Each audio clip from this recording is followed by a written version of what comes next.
Hello Healthy People, jumpa lagi dengan saya Lianita Ruhyat di CNN Indonesia Health. Tekanan darah tinggi seringkali datang tanpa kita sadari. Banyak orang yang menganggapnya sepele, padahal hipertensi ini dapat berdampak besar pada kesehatan jika tidak dikontrol sejak dini. Tidak hanya itu, tekanan darah tinggi atau hipertensi ini juga masih menjadi penyebab utama berbagai penyakit berbahaya seperti ada stroke, ada penyakit jantung juga. Oleh karena itu penting bagi kita untuk memahami nih apa itu hipertensi dan bagaimana cara mencegahnya. Dan untuk membahasnya telah hadir bersama saya dokter spesialis jantung dan pembuluh darah Dr. Ade Median Ambari. Dokter, apa kabar? Kabar baik, Kabar baik, Mbak Lia. ya? Terima kasih diundang nih bisa Wah, hadir. kita yang senang dokter di sini karena udah lama pengen tanya-tanya soal hipertensi, Dok. Kalau Dokter Ade ini dipanggilnya biasanya Dokter Adem gitu. Dokter ya? Adem. Dokter Adem. Karena pasien-pasienku biasanya panggil Dokter Adem. Dokter Adem. Jadi Katanya lebih dekat gitu ya. Iya, biar lebih dekat kita langsung panggil Dokter Adem juga. Ini terkait dengan hipertensi, Dok. Gimana cara menjelaskan hipertensi ini kepada halayak dan juga gimana sih cara mengetahui kita ini hipertensi atau enggak gitu. Oke, baik, terima kasih Lia. Jadi hipertensi itu kita sebut juga darah tinggi. Jadi orang awam bisa, wah darah tinggi nih, hipertensi ini. Orang gitu yang ya. suka marah-marah Iya, gitu. suka marah-marah. Atau habis dimarahin juga bisa ya, darahnya Jadi tinggi langsung ya. stres. Jadi definisi hipertensi itu kalau tensinya itu lebih atau sama dengan 140/90 mm air aksa. Jadi kalau kita tensi tuh, ya 140 tuh, itu kita baru anggap sebagai hipertensi gitu ya. Tapi idealnya tensi normal itu apa sih dari panduan misalnya kalau dari European Society of Cardiology dia maunya kalau bisa tensi itu kurang dari 120/70 gitu. Itu dianggap tensinya normal gitu ya. Nah, tapi di atas itu kita anggap tuh high normal gitu. Itu sering terjadi. Jadi batasnya 140 boleh naik. Nah, itu gimana cara ngetahuinnya, Dok? Nah, tentunya kita harapkan ya tensi gitu ya. Idealnya berapa sih kalau misalnya kita usianya di atas 40 tahun lah gitu ya. Itu kalau bisa setahun sekali tensi. Oke, Ya, jadi tapi kalau memang sebelumnya tensinya lebih tinggi, otomatis lebih sering gitu ya. Oh, jadi kita lihat dulu kalau misalnya kita Ya. tensinya normal-normal aja, diulang untuk memeriksa setahun sekali. Setahun sekali. Tapi kalau udah ada gejala-gejala lebih sering. Lebih gitu seringnya ya. berapa lama? Ya, Dok? idealnya sebenarnya gini. Idealnya tuh dalam 6 bulan orang itu melakukan tensi lah. Tensi kan gampang ya, tinggal datang terus tensi gitu, berapa tensinya gitu. Kenapa? Karena 1 dari 3 orang Indonesia itu penderita hipertensi. Waduh, jadi kalau kita di sini ruangan ini ada 6, 1 dari 3 tuh. ada 2 orang yang hipertensi. Jadi ini Betul. penyebabnya apa sih sebenarnya, Dok? Nah, penyebabnya banyak sekali. Kita tahu tensi itu kan sebetulnya penyebabnya ada 2 ya. Kita anggap hipertensi itu ada namanya primary hipertensi atau secondary. Jadi hipertensi primer, hipertensi sekunder. Kalau hipertensi primer itu kita nggak tahu sebabnya apa. Tapi hipertensi sekunder bisa ada penyebabnya. Misalnya apa, gagal ginjal lah segala macam. Dia naik gitu ya. Nah, untuk hipertensi primer, nah ini dipengaruhi oleh salah satunya lifestyle. Walaupun genetik juga punya faktor risiko ya. Jadi kalau kita bicara hipertensi itu kan tensi ya. Tensi itu dibentuk dari apa sih sebenarnya? 1 dari pompa jantungnya, kemudian dari elastisitas pembuluh darahnya, terakhir dari volume darah dalam pembuluh darah gitu ya.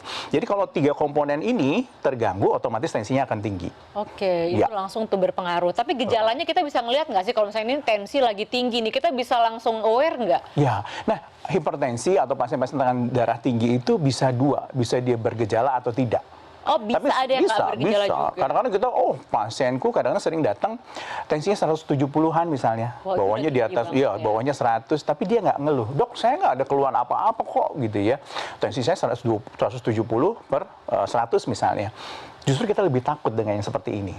Kenapa? Karena biasanya kan gejala itu misalnya kan paling sering apa sih, pusing, tengkuknya kok tegang gitu ya, suka gitu kan. Ya, itu kayak alarm tuh, tubuh kita kasih, oh ini nih, kamu coba cek deh tensinya nih tinggi gitu ya. Jadi orang kan berobat atau dia minum obat kalau misalnya sebelumnya udah hipertensi gitu ya. Tapi kalau nggak ada gejala, tiba-tiba apa? Stroke gitu. Paling sering kan gitu ya, komplikasinya gitu ya. Tapi kenapa tuh orang nggak, kenapa tuh biasanya nggak bergejala? Biasanya mereka sudah terbiasa dengan tensi tinggi. Banyak pasien-pasien kita misalnya datang tuh, kalau di sini kan jarang ya kita ke dokter ya. Jadi biasanya mereka tuh jarang melakukan tensi. Misalnya ukur tekanan darah gitu. Sehingga dia terbiasa dengan tensinya tinggi. Dulu aku sempat tugas tuh PTT ya. Dulu tuh zaman PTT. Kalau sekarang apa sih? Apalah, pokoknya tugas ke daerah. Jadi sampai 3 tahun. Di pesisir pantai itu paling sering. Aku di pesisir barat Sumatera lah gitu ya. Di daerah Lampung Barat gitu. Oh, di Lampung di Iya. pantainya. Ada pesisir pantainya itu rata-rata orangnya tensinya tinggi. Kenapa? Karena pola makannya sebetulnya. Oke. Iya, dia mengonsumsi garam lebih tinggi, terus kemudian santan lebih tinggi gitu ya. Itu kan kita tahu bahwa dengan garam yang tinggi, ya natrium itu kan meningkatkan tensi karena dia menahan cairan gitu, retensi cairan gitu.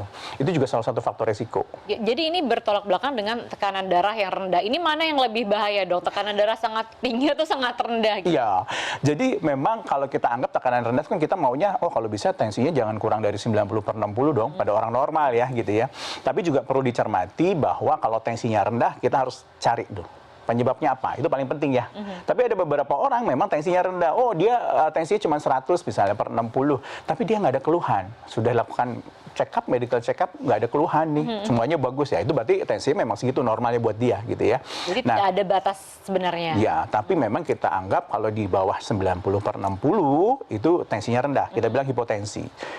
Jadi harus hati-hati juga dicari penyebabnya apa. Yang paling sering kan kenapa sih kok bisa tensinya rendah, misalnya apa, oh dia ada perdarahan, oh dia ada misalnya kelainan yang lain yang kita harus obati. Tapi kalau dia biasa aja tidak apa-apa berat, tapi kalau tinggi tetap harus dicari dan juga diobati gitu. Betul. Ya, Dok ya. Ini resikonya kalau komplikasi seperti apa sih, Dok? Nah, yang paling sering apa? Jadi kita tahu sekarang faktor risiko, contohnya gini lah, karena aku dokter jantung, faktor risiko penyakit jantung koroner itu dulu kan nomor 1 merokok ya. Sekarang udah turun, dia kalah sama hipertensi justru. Oke, jadi justru orang darah karena tinggi hipertensi. itu faktor risiko nomor 1 untuk terjadinya penyakit jantung koroner dan stroke. Gitu ya. Keduanya baru merokok, ketiga kolesterol yang ketinggi, dislipidemia, yang terakhir baru diabetes gitu. Nah, artinya apa? Komplikasi ini akan mudah timbul. Yang paling sering serangan jantung atau stroke gitu ya. Nah, kita tahu kalau misalnya tensi tinggi apa yang terjadi sih? Kalau tensinya tinggi, dia merusak dinding dalam pembuluh darah.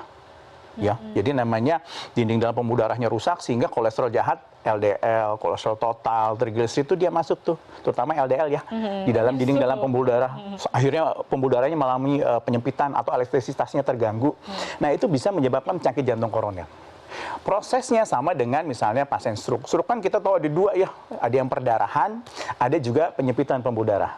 Kalau dia perdarahan, pecah berarti. Karena tensinya terlalu tinggi nih. Jadi ibaratnya jantung kita itu kayak pompa gitu. Kalau tensinya tinggi, tahanannya tinggi. Otomatis begitu dia pecah, wah bahaya. Stroke hemoragik namanya, perdarahan itu bisa menyebabkan kematian. Oke, jadi ini pemeriksaan yang Yes. secara berkala itu sangat penting ya, walaupun Betul. sudah normal tapi tetap diperiksa karena Betul. gaya hidup dan juga apa yang kita lakukan sehari-hari itu bisa berpengaruh terhadap Berpengaruh sekali. hipertensi ini. Tadi dokter disebutkan juga Ya. makanan tadi yang justru tinggal di pesisir karena sering mungkin makan yang mengandung Ya. garam gitu ya Orang kan. Indonesia itu dari kecil suka apa? Suka asin ya? Suka asin, Penggemar ikan asin nggak? micin orang bilang sekarang, Dok. Jadi Ngaruh nggak? asin, garam iya. Jadi sebetulnya gini, kita tuh sebetulnya jatah makan garam itu sehari itu adalah 1 sendok teh. Sekitar 5 gram sampai 6 gram. Oke, jadi nggak boleh lebih dari itu, udah Ya, asin banget asin dong, ini banget. 1 sendok itu Tapi ya? 24 jam ya. Iya. Tapi kalau orang hipertensi, tensinya tinggi gitu misalnya, dia jatahnya sepertiganya atau bahkan seperempatnya. Oh, Jatah makan garamnya ya gitu, karena kita tahu bahwa NaCl, natrium garam itu punya andil besar dalam meningkatkan tekanan darah. Tapi kalau nggak makan garam sama sekali? Nggak boleh juga. Nggak boleh gitu. juga ya. Jadi mengurangi iya, tapi tetap masuk garamnya. Artinya dengan porsinya dikurangin seperempat Betul, tadi ya. betul. Pun agak hambar-hambar dikit makanan Iya. ditelen aja. Tapi maksudnya kalau misalnya pergi ke luar negeri gitu ya, makanan di luar tuh rata-rata hambar kan?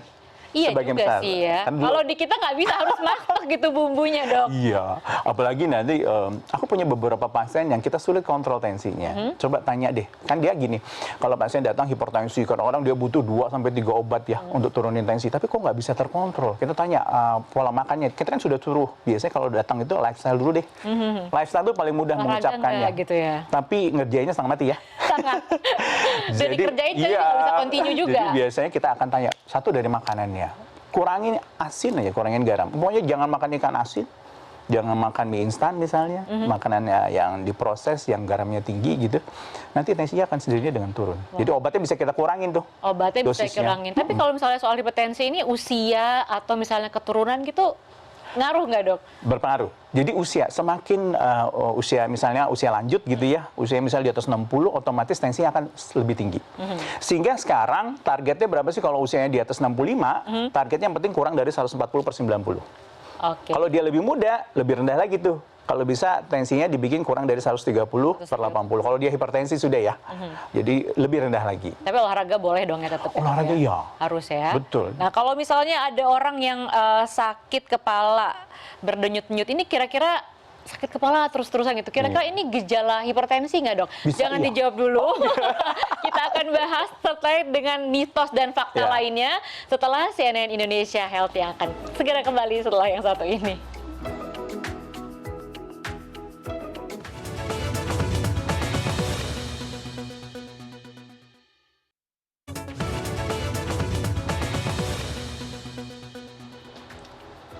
Anda masih menyaksikan CNN Indonesia Health dan saya masih bersama dokter spesialis jantung dan pembuluh darah, Dr. Adem panggilannya ini. Dok, sebelum kita lanjutkan lagi dialog soal hipertensi tadi, kita bahas dulu mitos sama fakta, biar nggak salah nih, karena ini banyak sekali beredar di masyarakat soal hipertensi, mitos dan fakta ini. Kita langsung buka yang pertama nih dok, mitos atau fakta nih kira-kira? Terang, hipertensi ini bisa terjadi pada usia muda. Itu fakta jawabannya. Bisa terjadi ya? bisa terjadi. Paling muda berapa Betul. yang dokter Even mengalami? pada anak-anak itu ada namanya bisa terjadi hipertensi ya. Biasanya mereka dengan betul dengan gangguan ginjal itu bisa hipertensi. Oleh karena itu kadang-kadang dokter anak juga selalu melakukan tensimeter ya, terutama pada mereka yang usianya misalnya di atas 9 tahun gitu, terus kok tiba-tiba gejalanya curiga nih ada gangguan ginjal nih misalnya. Dicek tensinya tinggi. Oke. Apalagi pada usia muda gitu ya. Kan kita anggap muda tuh kalau 18 tahun sampai misalnya 40 tahun itu muda sih. Oke. Kira Itu muda juga lah ya. biasa tinggi. Jadi karena apa? Kan banyak faktor yang menyebabkan hipertensi. Dari genetik gitu dia, faktor turunan nih. Dia punya orang tua misalnya atau saudara kandung hipertensi, maka dia berpeluang untuk terjadi hipertensi. Lingkungan juga berpengaruh. Pola makannya, pola istirahatnya gitu. Olahraga atau enggak. Kalau dia sedentary cenderung tensinya akan menjadi lebih tinggi gitu ya. Oke. Jadi banyak faktor gitu. Jadi sehingga bisa terjadi pada usia muda, bisa banget. Bisa banget, jadi hati-hati jangan mentang-mentang masih muda, Yes. jadi gaya hidupnya nggak terkontrol. Justru nanti ini bisa memicu juga gitu ya. Betul sekali. Lanjut nih dok, ini mitos atau fakta soal hipertensi terkait dengan, nah ini yang lagi hits, kopi dok. Kopi ini berbahaya bagi penderita hipertensi, mitos atau fakta? Ini mitos gitu ya. Oh, mitos? Justru iya. Jadi orang Boleh hipertensi ngopi? boleh ngopi, boleh. Black coffee ya, beda ya. Oh iya, oke. Ada Jadi notes-nya berarti biasanya kan black kalau coffee. pecinta kopi sejati itu dia minumnya kopi hitam gitu ya. Jangan Jadi gini, tambah-tambah yang lain ya. selama ini ya, even pada orang sakit jantung, misal pasien-pasien habis pasang ring atau pasien-pasien habis operasi jantung, boleh minum kopi nggak boleh? Boleh. Jadi gini, kita ada penelitiannya, malah kopi itu dianggap menyehatkan, asal misalnya 1 cangkir sampai 2 cangkir. Dan black coffee tadi. Black coffee, gitu ya. Tapi hati-hati dengan sakit mahnya misalnya. Kalau kita nanti, yang kita takutkan misalnya ada sakit mah gitu ya, asam lambungnya tinggi, hati-hati dengan minum kopi. Tapi kalau untuk hipertensi dia tidak mempengaruhi, atau minum kopi meningkatkan hipertensi, salah. Enggak gitu, enggak itu ya, mitos jadi banget gitu. Jadi boleh, pencinta kopi silakan kopi. Tapi jangan sambil ngerokok. Betul, itu aku baru ngomong. Jangan merokok. Jangan sambil ngerokok, karena enaknya itu katanya orang-orang ya. Itu alasannya aja sih. Alasannya aja. Kita lanjut, ini mitos atau fakta juga. Ini ya bagi para hipertensi nih, katanya minum obat hipertensi ini hanya saat tekanan darahnya naik aja. Kalau lagi enggak, lagi enak-enak, kita nggak usah minum. Ini mitos gitu ya. Kenapa? Harus terus. Ya, karena gini, kita mengobati hipertensi itu nggak kayak kita sakit batuk gitu ya, minum antibiotik 3 hari, 5 hari, terus habis itu stop. Enggak, jadi hipertensi itu kita obatnya continuous. Jadi nggak usah khawatir, biasanya dokternya akan kasih obat hipertensi. Kita mulai dengan 1 obat, kalau nggak terkontrol tambahin 2 obat, bahkan sampai 3 obat. Tapi nggak usah khawatir nanti kalau kita lifestyle-nya bagus nih, makannya bagus, olahraganya bagus gitu ya, tidurnya cukup, nanti dosis obatnya bisa dikurangin. Biasanya dokternya akan kurangin dosisnya, habis dosisnya kurang, minimal dia kurangin jenis obatnya gitu ya. Sehingga nanti kalau orang darah tinggi harus continuous. Apa? Kalau kita minum obat yang nggak teratur justru lebih berbahaya. Jadi kalau tensi naik turun begini, itu risiko stroke-nya lebih tinggi, risiko serangan jantung lebih tinggi. Karena harus stabil. Logikanya apa? Dinding dalam pembuluh darahnya lebih mudah rusak. Sehingga nanti kalau minum obat hipertensi teratur, sesuai anjuran dokter ya. Tapi boleh lepas nggak sih dok? Nanti gini, kalau tensi sudah normal, bagus, turun, ya kita kurangin pelan-pelan, sampai akhirnya, yang susah kan gini ya, kita selalu bilang, oke, awalnya 3 bulan pertama lifestyle. Tapi susah sekali kita merubah kebiasaan seseorang.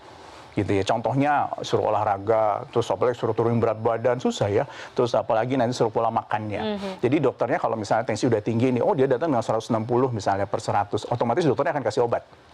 Setelah itu suruh dia berubah. Nanti kalau lifestyle-nya bagus, obatnya bisa dikurangin dosisnya sampai nanti bisa berhenti gitu ya. Bisa berhenti. Jadi ada harapan. Ada harapan. Dengan notes. Betul. Lifestyle berubah Jadi, juga, aku olahraga salah juga. satu dokter yang mengatakan oke lah, jangan berpikir bahwa obat itu seumur hidup ya. Tapi kalau bandel sisa hidup bisa minum obat. jadi artinya kita bisa kurangin dosisnya, bisa kurangin jenisnya gitu. Oke. Itu kasih semangat buat pasien-pasien kita gitu ya. Oke, semangat. Dan kita lanjutin nih, mitos atau fakta. Ada yang lain juga yang banyak bilang kalau hipertensi ini tidak bisa disembuhkan. Nah. Tadi ada hubungannya bikinnya lepas nih, pengen lepas dari obat. Bisa nggak sih, Dok? Ya jadi aku nggak Jadi bilang. ini mitos atau fakta? Ya kalau seperti ini kita bilang mitos. Jadi gini, dengan minum obat kita bisa kontrol tensinya. Ya walaupun misalnya gini nanti dengan minum obat terus lifestyle-nya berubah, kita bisa kontrol tensinya. Definisi sembuh kan itu, tensinya terkontrol baik gitu ya, kualitas hidupnya baik, dia nggak masuk ke rumah sakit, dia risiko meninggalnya lebih kecil gitu Ya, kan. ya, ya. Itu dia. Jadi menurut aku ya sembuh ya itu gitu. Jadi jangan berkecil hati untuk mereka penderita hipertensi gitu ya. Minum obat teratur, ikuti instruksi dokternya, makannya berubah, olahraga teratur, tidak merokok gitu ya, nanti jaga makannya gitu. Itu juga Termasuk garam tadi juga termasuk ya. istirahat. Kadang-kadang kita itu di literatur dikatakan nih kalau bisa istirahat sehari itu 6 jam sampai 7 jam. Maksimal jadi 6 sampai 8 jam tuh paling bagus tuh. Lebih dari 8 jam nggak bagus, kurang dari 6 jam tidak bagus gitu untuk tidur gitu kan.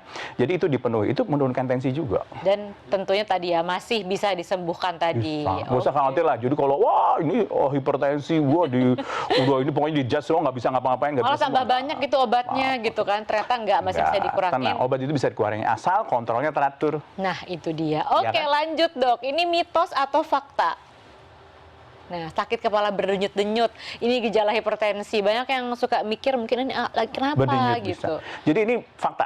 Ya, Oke. walaupun aku tadi katakan bahwa bisa aja orang hipertensi nggak ada gejalanya nih, gitu ya. Tapi denyut-denyut ini gejala. Betul, salah satu gejala orang hipertensi gitu. Kadang-kadang sakit kepala sebelah migrain gitu ya, itu bisa gejala gitu ya. Jadi kalau misalnya nanti kita sering sakit kepala, sebaiknya periksa deh ke dokter. Tapi ada lokasi spesifiknya nggak sih Nggak biasanya ada kalau sih. hipertensi itu? Bisa karena bisa tengkuknya tegang segala macam. Jadi sebaiknya periksa dulu ke dokter. Nanti dicari tahu nih sakit kepalanya apa. Apakah hanya hipertensi? Kalau darah tinggi aja ngobatinnya gampang gitu ya. Atau ada sesuatu yang lain, misalnya kelainan apa gitu organ atau segala macam kan kita bisa cari tahu. Intinya gini, kalau kita punya sakit cari tahu dulu. Ibaratnya perang tuh tahu musuhnya di mana, baru ngobatinnya enak gitu. Oke, strateginya Yes, diatur untuk betul. menumpas musuhnya Betul, itu. betul. Oke, ini mungkin yang terakhir nih, Dok, mitos atau fakta. Nah, sering marah-marah memicu darah tinggi atau gara-gara marah-marah darah tinggi gara-gara marah-marah. Gimana nih, Dok? Iya Mitos atau betul fakta? ya. Jadi sering Betul. marah-marah memicu darah tinggi. Iya, kalau kita marah itu kan simpatisnya meningkat. Kalau kayak kita sama aja olahraga gitu ya, atau kita dikejar-kejar anjing gitu, ya, otomatis kan tensinya naik, nadinya naik gitu ya. Jadi itu memicu sih iya. Tapi bisa juga ya sebaliknya gitu ya, darah tinggi jadi marah-marah. Jadi kali ya. marah-marah. Itu gimana, Dok, olahraganya? Ya enggak, makanya diobatin gitu ya. Jadi intinya gini, kalau orang hipertensi otomatis tadi kita saranin olahraga lah. Olahraga itu penting sebenarnya untuk menurunkan respon simpatisnya. Jadi kalau kita olahraga jangan sekali-sekali. Ya, kalau pasien itu olahraga kan dianjurin berapa sih? Kalau di pedoman itu dikatakan paling enggak olahraga itu 1 minggu itu 150 menit. Mau dibagi 3, mau dibagi 5 boleh gitu. Pokoknya 150 menit itu yang moderate intensity. Kalau yang high intensity 75 menit gitu. Nanti setelah kita olahraga teratur, kalau kita olahraga tensi naik, nadi naik, itu normal. Oke. Nanti setelah kita olahraga 3 bulan lebih nanti efek anti hipertensinya timbul. Tensinya akan lebih rendah, nadinya lebih teratur. Stabil gitu Lebih ya. stabil. Tapi dokter suka nemuin nggak orang lagi naik ada hipertensi terus jadi marah gitu? Bisa aja sih. Kalau orang marah-marah kita tensi pasti tinggi. Oke, jadi bukan hanya karena hipertensinya Yes, itu aja. betul. Oke, kita sekarang lanjutin dialog, Dok. Tadi kan kita sudah bahas terkait dengan hipertensi. Seberapa sering, Dok, ini tekanan darah ini harus diperiksa dan kapan seorang itu harus dikatakan enggak, nih kamu harus minum obat. Kalau enggak ini harus lifestyle dulu. Biasanya dokter ngejasnya gimana tuh, Dok? Jadi ada namanya restratifikasi gitu ya. Kita tuh punya kayak ada chart gitu ya atau prediksi model. Jadi kita bisa kelompokkan nih orang ini resikonya tinggi untuk kejadian penyakit kardiovaskular yang paling sering ya, jantung, pembuluh darah, stroke gitu ya. Orang ini resikonya sedang atau rendah. Itu sertifikasi risiko. Kalau dia risikonya tinggi, berarti kita harus cepat kasih obat. Langsung obat. Ya. Terus dilihat juga nih, kalau tensinya, kadang-kadang ada namanya white coat hypertension. Dia White setiap cold hypertension, hipertensi. Pada saat Gitu. dia ketemu dokter atau datang ke rumah sakit, tensinya tinggi tuh. Oh takut, kalau ke dokter kan takut gitu. dijudge sama Iya, dokter betul. nih. Sehingga kadang-kadang dokter itu perlu, oke, kita ada namanya alat, kita cek tensinya 24 jam. BPM namanya. Jadi kita bisa lihat kalau nanti rata-ratanya lebih dari 130/80, kita anggap wah hipertensi ini, gitu ya. Tapi kalau enggak, oh berarti dia white coat hypertension. Bisa loh kadang-kadang. Biasanya dia kalau di rumah sakit lagi tinggi. ngecek baru tinggi Ya, gitu kayak tapi saya jangan itu deh. jangan gitu ya. Kalau ke rumah sakit tinggi, tapi kalau di rumah kok rendah gitu. Jadi harus dicek selain dia ketemu dokter Betul. gitu. Jadi nanti makanya saya katakan idealnya sih kalau bisa ya 6 bulan sekali lah kita tensi gitu ya. Atau kalau tidak ada keluhan, usia di atas 40 tahun, 1 tahun sekali. 1 tahun sekali sesuai dengan umurnya tadi. Kalau efek samping obatnya harus seperti apa nih dok? Jadi obat-obat hipertensi itu macam-macam. Ya kan dokter bilang harus Ya, dikurangin, betul. kemudian juga sampai bisa lepas tadi. Betul. Jadi obatnya macam-macam ya, dari golongan misalnya S inhibitor, ARB gitu ya, CCB maupun beta blocker gitu ya. Jadi obat-obat ini ada keunggulan kekurangannya masing-masing. Jadi biasanya dokternya akan kasih sesuai indikasi gitu ya. Apa yang kita takutkan. Jadi obat-obat ini diberikan untuk menurunkan tensinya. Kenapa? Karena kita sering dengar ya orang-orang hipertensi lama yang nggak diobatin terus jantungnya membesar, pembengkakan jantung. Oke. Ya sama aja lah kalau kita angkat barbel lama-lama ototnya besar itu sama gitu ya. Apa yang terjadi? Kalau jantungnya membengkak terjadilah gagal jantung namanya. Walaupun pompa jantungnya normal gitu. Sehingga kita butuh turunkan tensinya dengan obat-obatan. Tidak usah khawatir kalau kita memberikan obat-obat sesuai dengan instruksi dokter, insya Allah aman. Gitu ya. Tapi yang jadi masalah adalah kita minum obat tapi nggak kontrol. Tidak dikontrol Yes. tadi. Karena perlu dalam memberikan obat, dokter perlu evaluasi. Kalau nanti tensi sudah tercapai, obatnya diturunin dosisnya atau bahkan jenisnya. Tapi kalau nanti dicek, oh kira-kira kok pasien ini sudah minum obat sekian lama gitu, oh Tidak. kita akan cek fungsi ginjalnya. Oh. Kita cek fungsi yang lain gitu kan. Kalau nanti terganggu ya obatnya kita ganti gitu. Karena obat itu ada yang di metabolisme di hati, ada yang di ginjal gitu. Jadi pasti kalau bisa dalam pengawasan dokter, itu juga nanti fungsi-fungsi yang lain juga akan Pasti, terkendali Justru begitu kan ya. lebih berbahaya ya kalau misalnya tensinya tidak terkendali, tinggi terus, kemudian resiko stroke-nya lebih tinggi, resiko sakit jantung koroner lebih tinggi, dan resiko penyakit lainnya gitu ya. Itu dia yang diwaspadain, nanti Betul. makin stres. Tapi kalau Makin kita yang stres itu bisa memicu hipertensi nggak sih dok? Nanti jawabnya kita akan ketahui setelah CNN Indonesia Health kembali.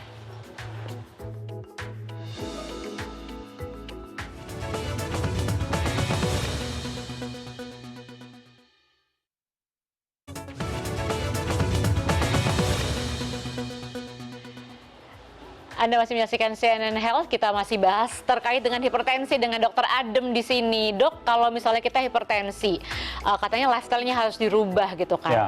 Ini biasanya olahraga apa tuh yang paling baik untuk kita menstabilkan tekanan darah ini? Iya, kalau kita mau olahraga tuh rumusnya FITT namanya, frekuensi, intensity, time sama type. Gitu ya. Time and time. Jadi, frekuensi olahraga sih bagusnya berapa sih kalau untuk pasien ataupun untuk orang yang normal? Saya katakan tadi misalnya seminggu 3-5 kali olahraga. 150 tadi itu ya. Yes, gitu ya. Terus kemudian intensitas itu yang paling gampang adalah kita pakai nadi. Gitu ya. Jadi sebetulnya kalau kita nggak punya alat untuk periksa gitu, nggak ada tesnya, pokoknya kalau kita berdiri terus nadinya ditambah 20 itu udah kita anggap olahraga. Misalnya gini, kalau kita berdiri jalan 80 cepet, gitu ya, terus kemudian kita jalan sampai 100 kali per menit dan nadinya itu kita cukup buat olahraga gitu ya. Jadi lamanya kurang lebih 30 menit sampai 1 jam. Itu olahraga yang baik. Jadi pemanasannya 10 menit, main course-nya, habis itu pendinginan gitu ya. Nah, tipenya kalau untuk orang darah tinggi kita anjurkan untuk namanya endurance. Endurance itu aerobik. Jadi misalnya jalan gitu ya, naik sepeda gitu ya, terus kemudian nanti bisa berenang, itu masih boleh. Gitu ya. Padel jangan dulu ya.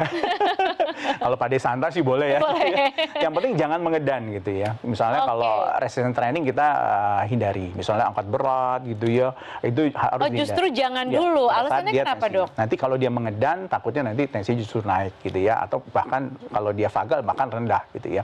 Jadi untuk mereka-mereka yang hipertensi boleh nggak olahraga? Boleh. Tapi kontrol dulu tensinya. Karena apa? Dengan olahraga, tensi kita makin tinggi. Bisa dibayangkan kalau pasien dia tensinya 170, terus dia olahraga, pasti kan akan naik tensinya ya, bisa sampai di atas 200 gitu kan, mengerikan ya. Nanti malah risiko stroke-nya tinggi, risiko serangan jantungnya tinggi gitu kan. Jadi turunin dulu nih tensinya. Turunin kalau bisa 140 gitu ya. Sekitar itu nanti dia olahraga. Mulai dulu dengan sesuai kemampuan. Biasanya aku sarankan jalan dulu deh gitu ya. Atau nanti naik sepeda santai gitu ya. Nah, nanti ikutin pace-nya masing-masing gitu ya. Nanti itu bermanfaat.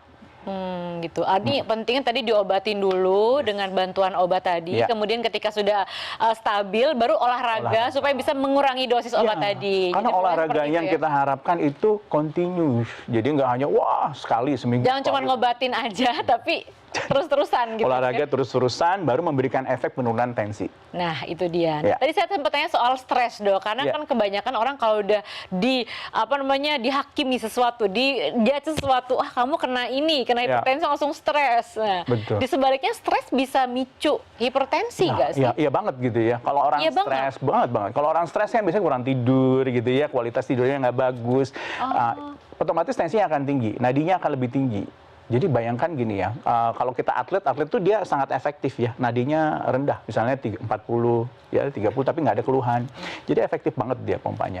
Bayangkan kalau kita misalnya pompanya makin sering, otomatis jantungnya lebih capek ya, dibandingkan mereka yang nadinya lebih rendah. Jadi orang-orang yang olahraganya bagus, itu biasanya nadinya rendah, tensinya juga bagus gitu ya. Jadi sehingga kita anjurkan untuk mereka-mereka gitu ya, untuk berolahraga dalam rangka mencegah hipertensi maupun nanti untuk pasien hipertensi untuk nanti menurunkan tensinya.